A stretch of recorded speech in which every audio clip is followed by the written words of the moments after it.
Translation and purport by His Divine Grace A.C. Bhakti Swami Srila Prabhupada. Translation.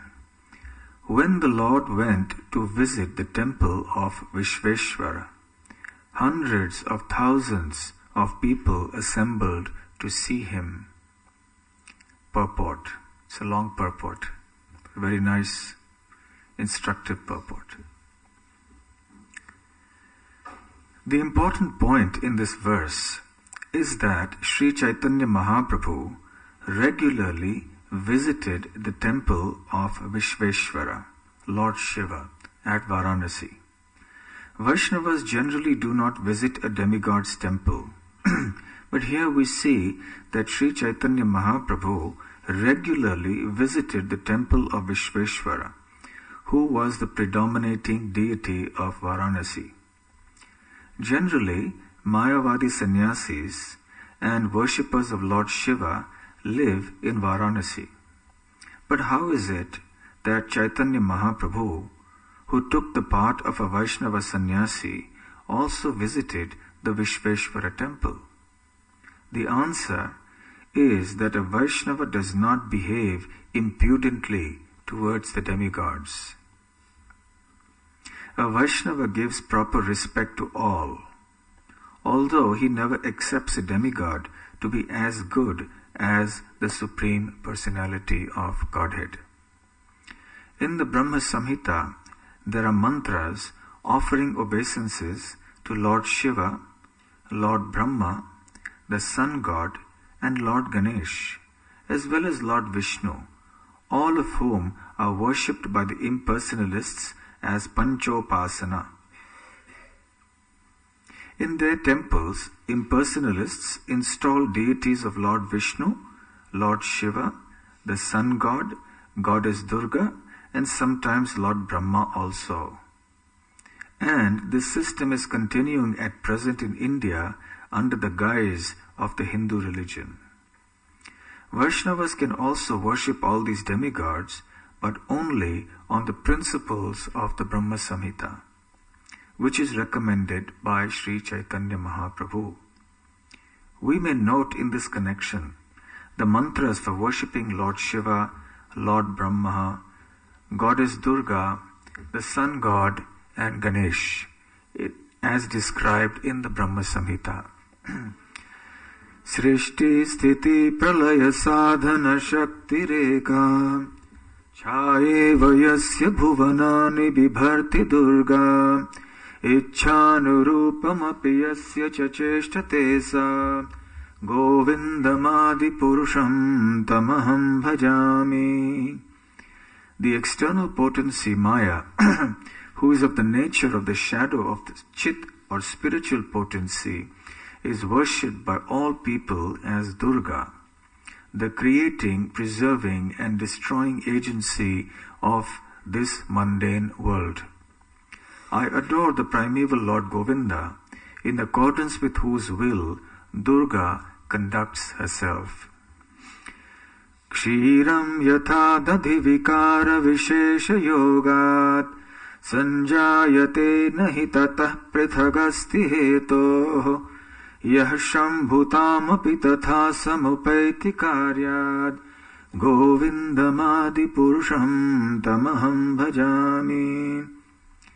Milk is transformed into curd by the actions of acids, yet the effect curd is neither the same nor different from its cause, namely milk. I adore the primeval Lord Govinda, of whom the state of Shambhu is a similar transformation for the performance of the work of destruction. Bhaswan yathashma shakaleshu nijeshu tejah Sviyam kiyat prakatayatyapi tadvadatra Brahmaya esha jagadanda vidhana karta Govindamadi purusham tamaham bhajami. I adore the primeval Lord Govinda, from whom the separated subjective portion Brahma receives his power for the regulation of the mundane world, just as the sun manifests a portion of his own light in all the effulgent gems that bear such names as Suryakanta. Yatpadapallavayugam vinidhaya kumbha dvandve pranama samaye saganadhirajaha Vighnan vihantu malamasya jagatrayasya Govindamadi purusham tamaham bhajami. I worship the primeval Lord, Lord Govinda.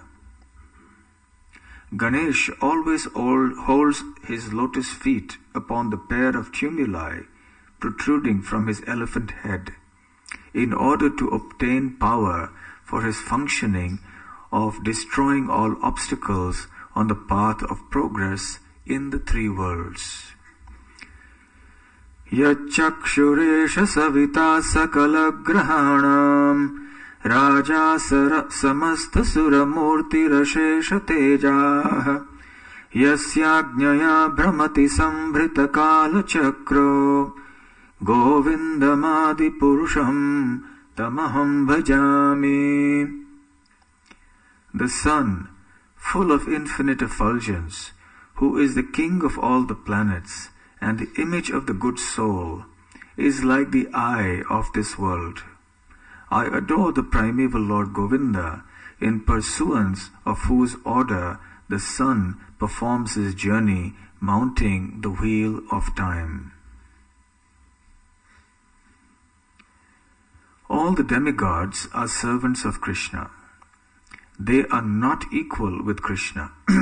Therefore, even if one goes to a temple of the Panchopasana, as mentioned above, one should not accept the deities as they are accepted by the impersonalists. All of them are to be accepted as personal demigods. But they all serve the order of the Supreme Personality of Godhead. Shankaracharya, for example, is understood to be an incarnation of Lord Shiva as described in the Padma Purana. He propagated the Mayavad philosophy under the order of the Supreme Lord. We have already discussed this point in text 114 of this chapter. Tara dosha nahi teho agyakari das. Shankaracharya is not at fault, for he has thus covered the real purpose of the Vedas under the order of the Supreme Personality of Godhead. Although Lord Shiva, in the form of a Brahmana, Shankaracharya, preached the false philosophy of Mayavad, Sri Chaitanya Mahaprabhu nevertheless said that since he did it on the order of the Supreme Personality of Godhead, there was no fault on his part. Tara dosha nahi. We must offer proper respects to all the demigods. If one can offer respects even to an ant, why not to the demigods? One must always know, however, that no demigod is equal to or above the Supreme Lord. Ekali Ishvara Krishna Arsava Bhritya.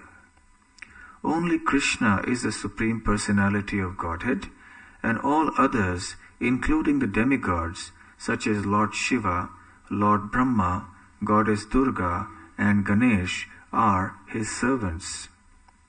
Everyone serves the purpose of the Supreme Godhead. And what to speak of such small and insignificant living entities as ourselves? We are surely eternal servants of the Lord. The Mayavad philosophy maintains that the demigods, the living entities, and the Supreme Personality of Godhead are all equal. It is therefore a most foolish representation of Vedic knowledge. Om Ajnanatimirandhasya Jnananjana Shalakaya Chakshurun Militam Yena Tasmai Shri Gurave Namaha.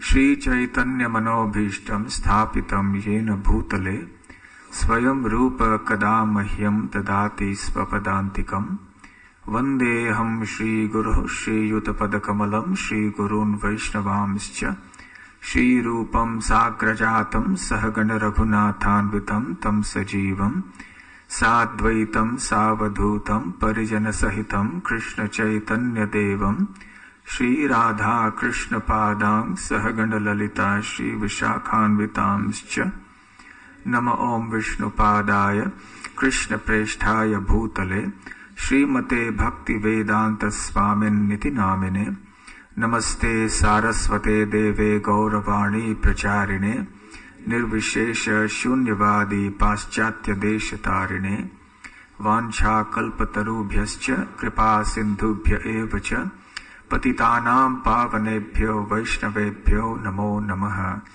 Jai Shri Krishna Chaitanya Prabhu Nityananda Shri Advaita Gadadhara Shivasadi Gaura Bhakta Vrinda Hare Krishna Krishna Krishna Hare Hare Hare Rama Rama Rama Hare Hare Hare Krishna.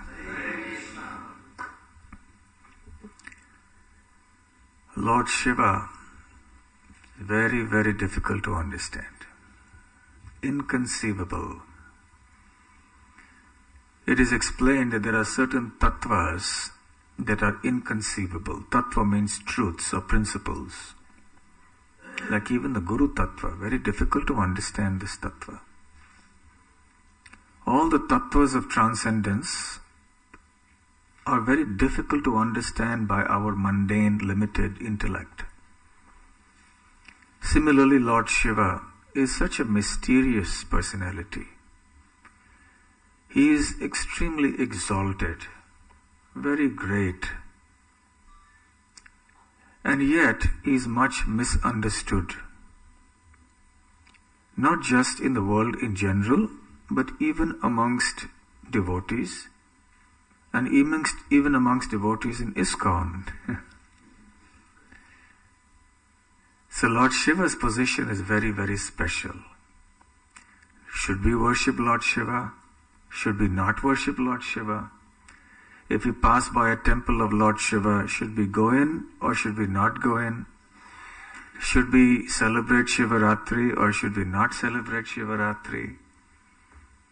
We are always confused when it comes to Lord Shiva. The other demigods, it's also a matter of some confusion, but there is at least some clarity there. But Lord Shiva, it's an extremely delicate situation. So here, and especially what happens is when we see instances like this, where Lord Chaitanya was regularly, as Prabhupada says here, visiting the temple of Lord Vishveshwar, Lord Shiva, Kashi Vishwanath in Varanasi. So then we may think, well, every day we should go to the temple of Lord Shiva also, the neighborhood temple, maybe we may go there. Well, yes and no. So that is why Srila Prabhupada has written such a long purport to this verse.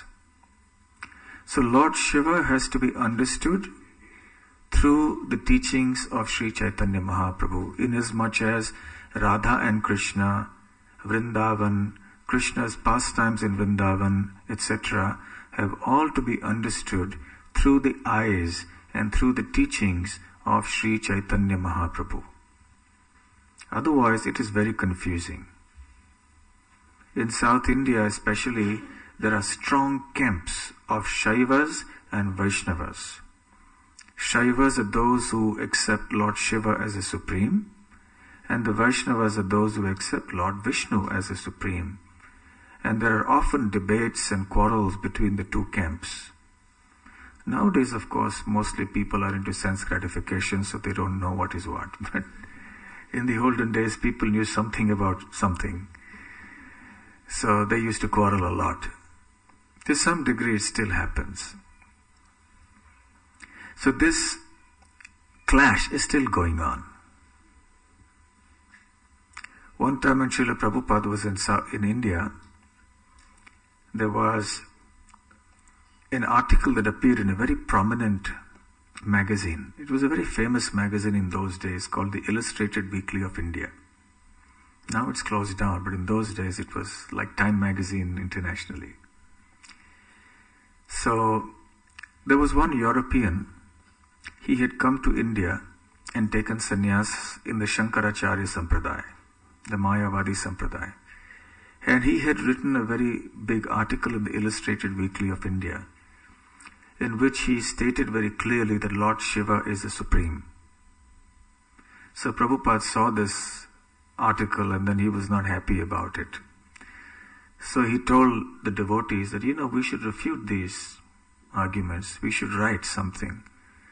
So then he asked Giriraj Maharaj, who was then a brahmachari, to write. So Giriraj Maharaj wrote an article explaining that it was Krishna who was supreme.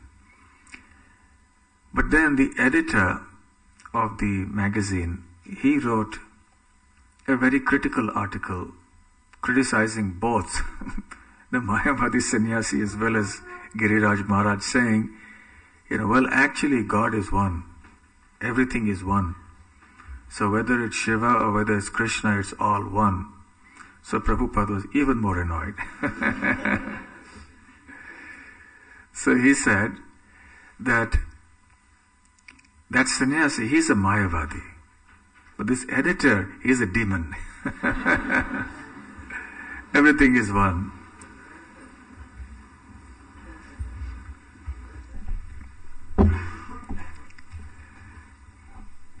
And Giriraj Maharaj remembers another episode when he met one gentleman who was said to be a very pious gentleman. And he happened to be a very staunch worshipper of Lord Shiva. So in those days, the devotees used to be quite fired up and would take all sorts of ideologies that didn't quite agree with the principle of Krishna being the Supreme Lord head on. So then Giriraj Das Brahmachari at that time, he took him head on as well. So there was a bitter argument between them. It became a little heated. And then the other gentleman also became red in the face because he was so angry. And then anyway, there was no consensus, and then they departed. And then later, Giriraj Maharaj thought he should patch up with him, and because it wasn't nice that they parted on such a bitter note. So they met up again, and this time Giriraj Maharaj was nice, and although the conclusion eventually, after the courtesies were over and the discussions happened, eventually it came to Krishna versus Shiva. And still there was disagreement. Then Giriraj Maharaj decided that he will let Srila Prabhupada settle the matter. So he said, our Guru Maharaj is coming shortly. Would you like to meet him? So he said, yes, I'll meet him. So naturally when Prabhupada came, the same point came up. This gentleman brought up the point. Your disciple here says Krishna is supreme. And I say Lord Shiva is supreme. So you tell me, who is supreme? So Prabhupada had understood the background. So he steered clear of the polemics of the discussion. He knew that if he stated something, probably this gentleman was not in a position to accept things. So he merely said, well, you see, there are two words in the Sanskrit language. One is called puja, and the other is called bhakti. Generally, the word puja implies that you have some material motive for which you offer your worship. And this is usually directed towards personalities like Lord Shiva and so on, because we want something from them in return. Whereas bhakti is usually directed towards Lord Krishna, Lord Vishnu, and we offer this service to him unconditionally, without any material motivation, only out of love to please him. So this is the difference between worship of Lord Shiva and worship of Lord Krishna. So Srila Prabhupada didn't take the route of trying to explain who is supreme. He just took the route of trying to explain the worship of these two personalities. So then the gentleman replied, but what if one does bhakti of Lord Shiva? In other words, if one worships Lord Shiva without material motivation, so then Lord Srila Prabhupada said, well, that is possible, but it is extremely rare. Generally, people who go to Lord Shiva go for some material desire, fulfillment of some material desire. And he gave an example.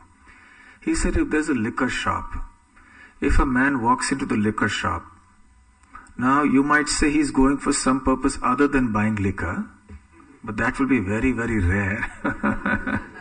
Generally, when a person goes into a liquor shop, he's going there to buy liquor. Now, there is a slim possibility that he could be a friend of the owner and is going there to give him some Krishna Prasadam or something. And that's very rare. But generally, when you see a person going into the liquor shop, you know why he's going there. So similarly, generally, people go to Lord Shiva for fulfillment of material desires. Very rarely will you find someone who worships Lord Shiva without any material motivation. So that pacified the gentleman, and he was quite happy. At least he wasn't aggressive after that. So in this way we see Prabhupada was such an expert preacher. He just knew how to approach the subject from different angles and present it in such a way that he could penetrate into the heart and the intellect of somebody. So yes, this is a very important topic. And Prabhupada is mentioning here that we should offer respect to the demigods. In fact, this is one of the regulative principles of devotional service, one of the 64 items of sadhana bhakti, as mentioned by Srila Rupa Goswami in the Nectar of Devotion, is that one should not neglect to offer respect to the demigods. It is an offense to disrespect the demigods. And that's logical, because as Prabhupada mentions here, a Vaishnava is supposed to offer respect even to the ants. So why then should we not offer respect to exalted persons like the demigods? Why are the demigods exalted? Even from a material point of view, they are respectable for us because they have a very high position. Just like even if the king or the queen are not devotees, we will offer them respect because they are the king and the queen or the president or whatever. They have a high position. And the demigods are the official administrators of the universe. So it's a very high position. So we offer them due respect. Second, they have been personally chosen by the Supreme Lord Krishna to be in that position. In other words, they are recognized officially by Krishna. So when Krishna recognizes and places someone in such a high position, then we know that we must recognize them, because not recognizing or acknowledging them means actually denying the will of Krishna. So we are actually disrespecting Krishna when we disrespect the demigod. Just like disrespecting a minister means disrespecting the king, because it is the king who has nominated that person to be a minister. But thirdly, and very, very importantly, we respect the demigods because they are devotees of Krishna. Yes, sometimes some of the demigods may have difficulties in the sense that they get a little carried away with the material facilities and opulence available in the heavenly planets. And they may even sometimes offend Krishna a little bit, but Krishna takes it very kindly. He doesn't take it seriously. And he pardons them. He may give them a little punishment here and there, but by and large he accepts them as his own. So when a Vaishnava can worship ants, why not a demigod? So that's one aspect of it, that we should offer respect to the demigods.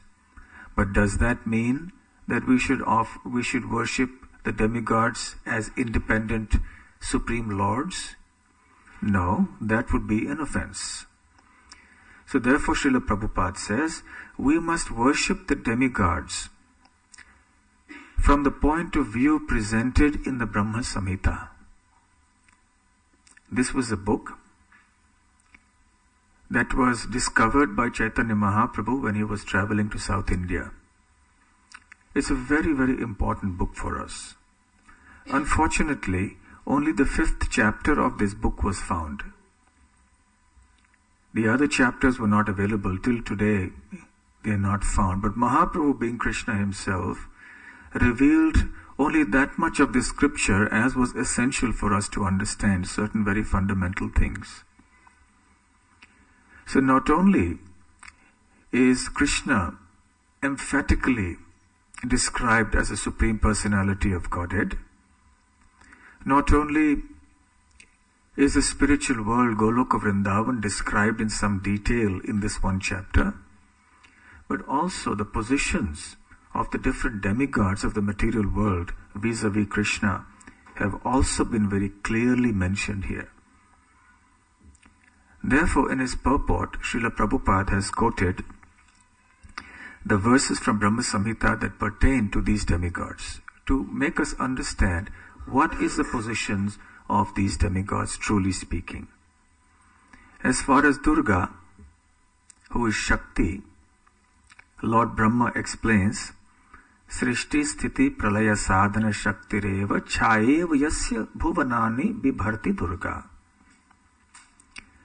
So, Durga is the one who manages the material creation, but she is the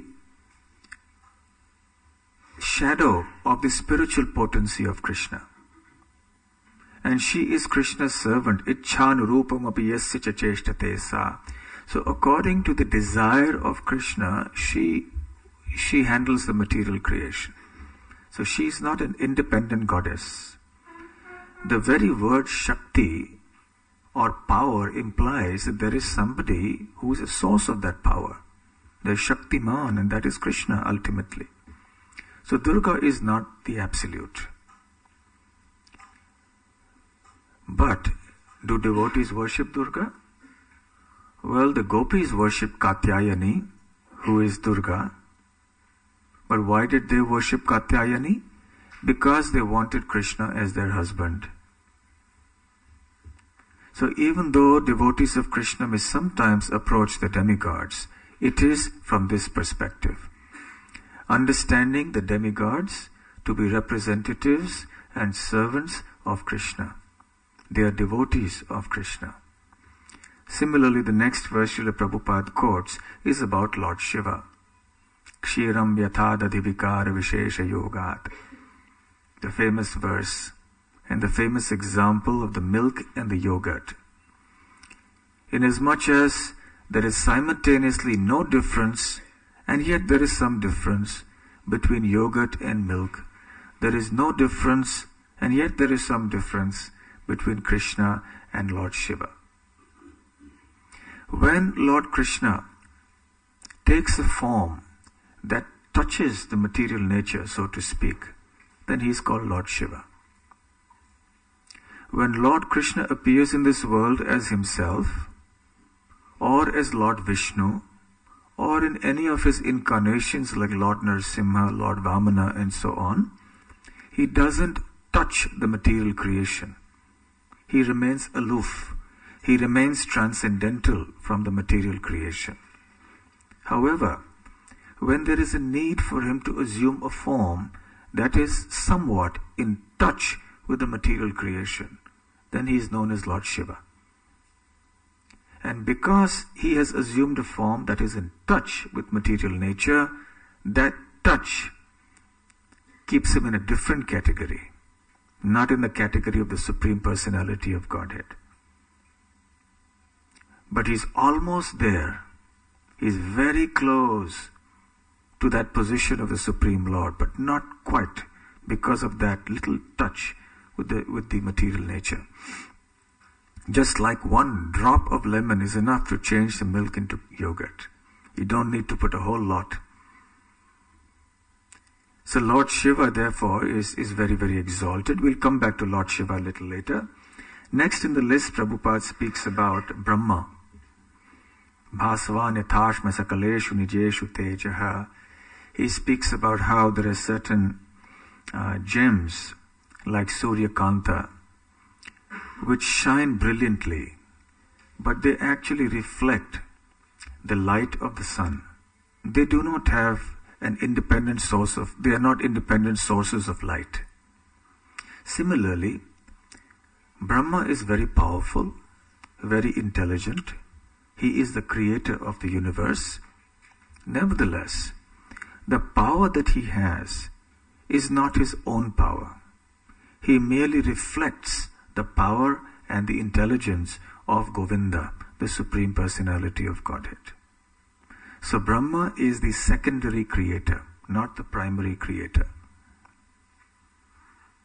And then Prabhupada discusses Ganesh. Ganesh is also a great devotee. Yat pada pallava yugam venidhaya kumbha dvandve pranama samaye saganadhirajaha. Ganadhiraja means the king of the elephants, which is Ganesh. And he has the elephant head. And upon his tumuli that protrude from his elephant head, he holds the lotus feet of the Supreme Personality of Godhead, Govinda. And it is from these lotus feet that he derives a certain power. What is the power that Ganesha has? He is worshipped by his worshippers or people in general to remove obstacles from their path. Whatever be the purpose they want to achieve, generally people approach him for some material purpose. Someone has some business venture and there's some obstacle in the path. So they'll go to Ganesh and say, please remove the obstacles from the path of my business deal so that I may get this contract. Or there's some other material obstacle. So he's called Vigna Vinashak. Vigna means obstacles. So they approach him for the destruction of such obstacles. But Ganesh himself is a devotee. And he states very clearly over here that he derives his power to demolish everybody's obstacles because from the lotus feet of Lord Krishna. So Ganesh is also a great devotee. Surya, the sun god, who is like the eye of Krishna. He is full of power, but his effulgence also ultimately comes from Krishna's effulgence. It is merely a reflection of Krishna's effulgence. So all these powerful, much worshipped demigods are actually limbs of Krishna. So even if one does worship Krishna or the demigods, one should do them in this spirit as laid down in these verses of the Brahma Samhita. As devotees of Krishna, not as independent lords. Now, as Krishna has very clearly stated in the Bhagavad Gita, Antavattu phalam tesham tad bhavatyalpamedasam. He said that those who are less intelligent worship the demigods, and they go to the planets of the demigods. Whereas those who are worshippers, mad bhaktan yanti mamapi, devan deva yajo yanti. So those who worship the demigods go to the planets of the demigods, but those who worship me, they come to me. So even though the demigods are very, very powerful, independent worship of the demigods is considered offensive to the Supreme Personality of Godhead. It is worship of the Supreme Lord, but it is improperly and indirectly done. Ye pyanya devata bhakta yajante shraddhayanvita tepi mameva kaunteya yajantya vidhi purvakam.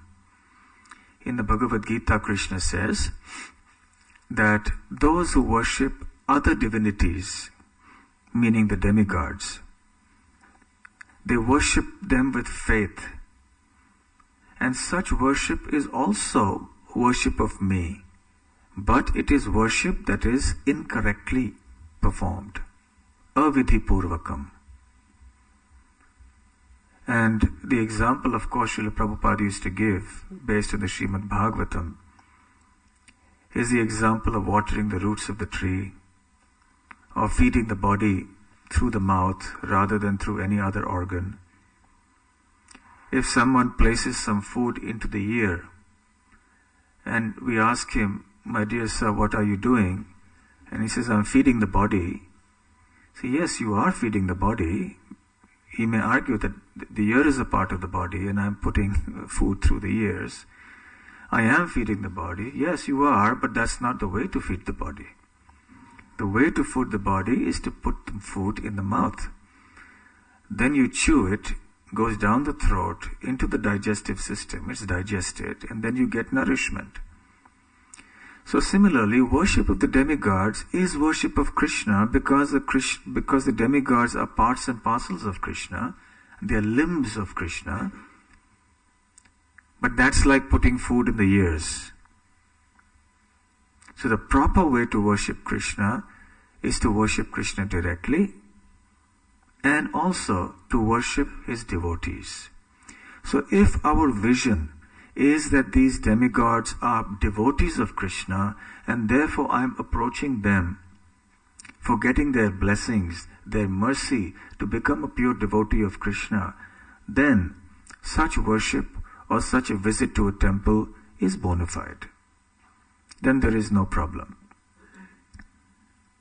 And this is the mood in which Sri Chaitanya Mahaprabhu used to visit the Vishveshwar temple in Varanasi. Regularly, every day he would go for darshan.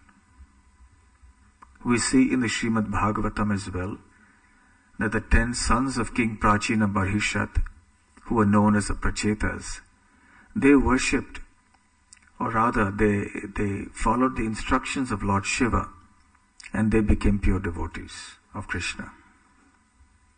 So Lord Shiva is actually very, very merciful. And he has all the power to grant us pure devotional service. So we should accept Lord Shiva as a great Vaishnav and beg him for pure devotional service to Krishna. So then why don't we follow and observe Shivaratri? That's the next question. If Shiva is so exalted for us. And the answer is that if we, as devotees of Krishna, do that, then the people at large who think that Shiva is a supreme or somebody else is a supreme will think, okay, that's the bona fide thing to do. And they will worship Shivaratri with the conception that Shiva is supreme. And they will join us in performing Shivaratri, not understanding our conception, not knowing that we are worshipping Shiva not as a supreme, but as a pure devotee of Krishna. So in order to avoid such a misunderstanding, and in order to avoid spreading such misconceptions in the world at large, we as Vaishnavas do not generally observe Shivaratri on a regular basis or in a big way. Or even our visits to Lord Shiva's temples may be occasional. Not that we do it as a routine, like we do it for the temple of Lord Krishna, where we would regularly come, preferably every day, to have darshan of Krishna. We hear the pastime of the Brajbasis in the 10th canto, when it is said that Nanda Maharaj and the Brajbasis one time, ekada, went to Ambikavan, which was a famous place of Lord Shiva. And Prabhupada explains that this ekada indicates that Nanda Maharaj was not a regular worshipper of Lord Shiva. One time he went like that. So our worship of Lord Shiva is not that we do it every day, but we may sometimes do that. And we do it in the mood that he may kindly bless us with pure devotional service. Lord Shiva has such an important role to play in Brajabhumi. In fact, one cannot enter into the holy places of Lord Krishna's pastimes unless Lord Shiva blesses us. So he is called the Dikpal. He is a protector of the dhams. In Mayapur he is called Bodo Shiva. He is there, protecting unwanted elements from coming into Mayapur and helping the faithful. Similarly, in Vrindavan or in Brajabhumi, he stands guard at the four corners of Brajabhumi. In Mathura, he is present as Bhuteshwar Mahadev. In Govardhan, he is present as Chakleshwar Mahadev. In Kamyavan, he is present as Kameshwar Mahadev. In Vrindavan, he is present as Gopeshwar Mahadev. In Kameshwar Mahadev, one can go to him. The word Kama means desire. Kamyavan is a place where all desires are fulfilled. So one approaches Kameshwar Mahadev to fulfill our desire for pure devotional service to Krishna. Similarly, Chakleshwar Mahadev has a very close pastime with Sanatan Goswami in Govardhan. This is right on the banks of the Manasi Ganga. Sanatan Goswami would perform his devotional service on the banks of the Manasi Ganga. But there were many mosquitoes there, and they troubled him very greatly. So Sanatan Goswami was thinking, I better leave this place. And then Lord Shiva became worried, because Lord Shiva was there as Chakleshwar Mahadev. And he said, what's this? I'm going to lose the association of Sanatan. I got to do something about this. So then he approached the demigod who was in charge of mosquitoes. He must have had other departments under his charge also.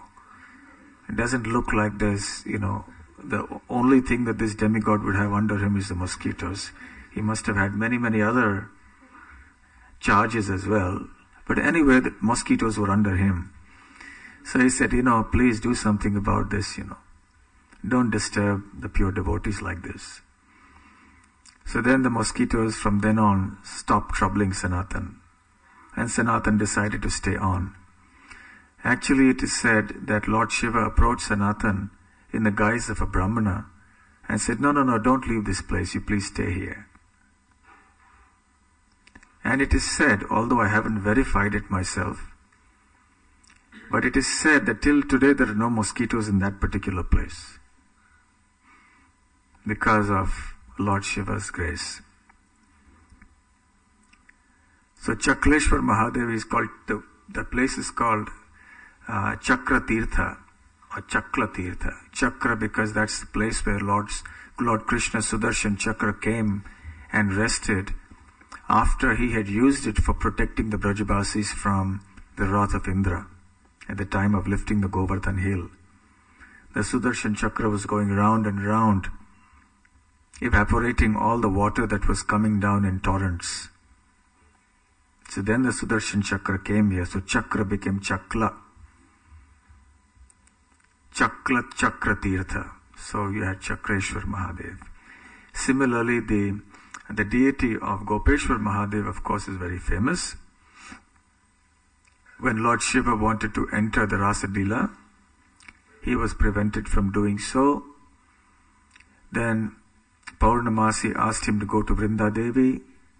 Vrinda Devi said, Krishna is the only Purusha or the male in the Rasa Lila.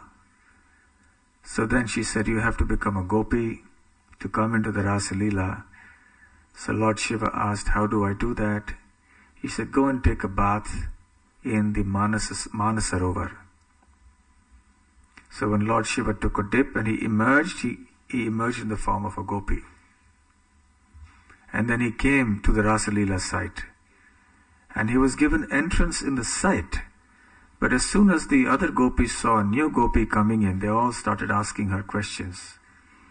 So, where do you stay? Who is your husband? And what is your name? And Lord Shiva didn't have an answer, naturally.